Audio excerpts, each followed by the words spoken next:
एक बार एक महात्मा जंगल में अपनी साधना में तल्लीन थे। कुछ समय बाद उनकी आंख खुली तो देखते हैं 4 सुंदर युवतियां सामने खड़ी हैं। महात्मा ने उन युवतियों से कहा कि तुम लोग कौन हो और इस बियावान जंगल में क्यों खड़ी हो और कहाँ रहती हो। महात्मा की बातें सुनकर युवतियां बोली, हम यहीं पर आपके साथ रहती हैं। बाबा जी बोले, मैंने तो आज ही तुमको देखा है और अनेकों वर्ष से मैं यहाँ साधनारत हूँ। इस दरमियान कोई भी मनुष्य, स्त्री या पुरुष मुझे नजर नहीं आए। साफ साफ बताओ कौन हो तुम और यहाँ क्या कर रही हो। उनमें से एक बोली, बाबा मैं बुद्धि हूँ और मेरा निवास मस्तिष्क में है, मैं वहीं रहती हूँ। दूसरी बोली, हे महात्मन, मेरा नाम लज्जा है और मेरा निवास स्थान आंखें हैं, मैं आपकी आंखों में निवास करती हूँ। अब तीसरी भी बोल पड़ी, हे साधु, मेरा नाम दया है, मैं हृदय में निवास करती हूँ, अर्थात आपका हृदय ही मेरा घर है।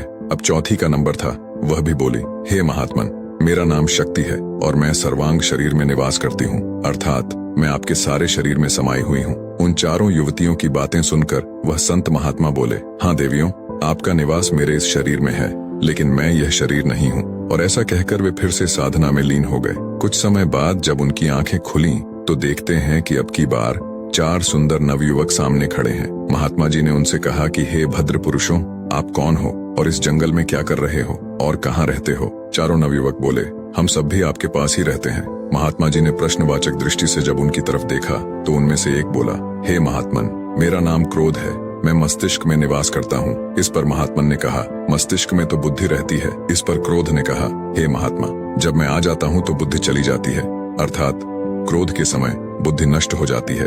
अब दूसरा युवक बोला, हे महात्मा, मेरा नाम काम है, मेरा निवास स्थान आंखों में है। इस पर महात्मन बोले, आंखों में तो लज्जा रहती है। हाँ, आपने ठीक कहा, पर जब मैं आ जाता हूँ तो लज्जा शर्म चली जाती है और मनुष्य माँ, बहन, पत्नी की पहचान खो देता है। तीसरे भद्र पुरुष ने कहा, महात्मा, मेरा नाम लोभ है, मैं हृदय में निवास करता हूँ, परंतु हृदय में तो दया निवास करती है, फिर तुम कैसे। महात्मा बोले। इस पर लोभ ने कहा, जब मैं आ जाता हूँ तो दया दूर चली जाती है। अब चौथे की बारी थी। उसने कहा, मेरा नाम मोह है, मैं संपूर्ण शरीर में निवास करता हूँ। ऋषि बोले, परंतु शक्ति के सामने तुम कैसे ठहरते हो। नहीं महात्मन, मेरे आने पर शरीर शक्तिहीन हो जाता है। महात्मा जी ने कहा, तुम सबने ठीक कहा, तुम सब मेरे शरीर में ही वास करते हो, परंतु मैं यह शरीर नहीं हूँ, मैं इन सब से परे, इनसे अलग हूँ। ऐसा कहकर वो फिर से अपनी साधना में तल्लीन हो गए। प्रिय मित्रों, इसका तात्पर्य है, जब साधक अपने गुरु के मार्गदर्शन में साधना करता है तो कुछ समय के बाद उपरोक्त सभी कामनाएं उससे अलग होकर बाहर खड़ी हो जाती हैं। वह निश्चल हो जाता है। साधक को ज्ञान प्राप्त हो जाता है कि वह उस प्रभु की एक बूंद का अंश है और बाकी सब जड़ वस्तु है। परमात्मा ही शाश्वत सत्य है। उसके आंख कान खुल जाते हैं और अंदर में अपने गुरु एवं उस प्रभु के दर्शन करता है।